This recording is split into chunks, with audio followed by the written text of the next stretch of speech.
نئی نسل کی دین کی حفاظت کرنا، صحت کی حفاظت کرنے کے لیے ہاسپٹل ہیں اور دین کی حفاظت کے لیے یہ مدارس ہیں، یہ جامعات ہیں، یہ علماء ربانیین ہیں، اور یہ علماء پیدا کرنا یہ پورے معاشرے کی، پوری امت کی ذمہ داری ہے۔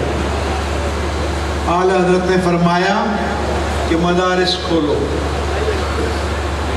اعلیٰ حضرت نے فرمایا کہ علماء کی باری تنخواہیں مقرر کرو۔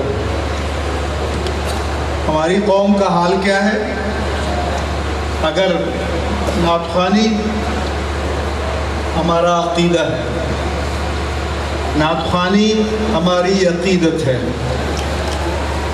نعت خوانی ہمارے لیے کمال ایمان ہے، اس سے کسی کو اختلاف نہیں ہو سکتا، لیکن میرا آپ سے سوال ہے کہ ایک نعت خواں کو ایک رات میں اتنا دے دو جو مہینہ بھر مسند تدریس پر بیٹھ کر اللہ کے پیارے رسول کی حدیثیں پڑھائے، اس کو پورا مہینہ اتنا نہ دو۔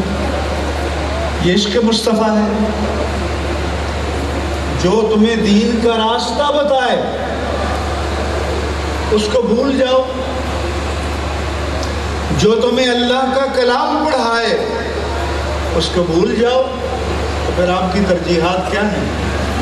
تو جو رضوی ہے، بلکہ میں کہوں گا جو سعیدی ہے، وہ بھی جو کسی بھی اہل سنت کے سلسلے سے وابستہ ہے، وہ دینی مدارس و جامعات کو ترجیح اول بنائے۔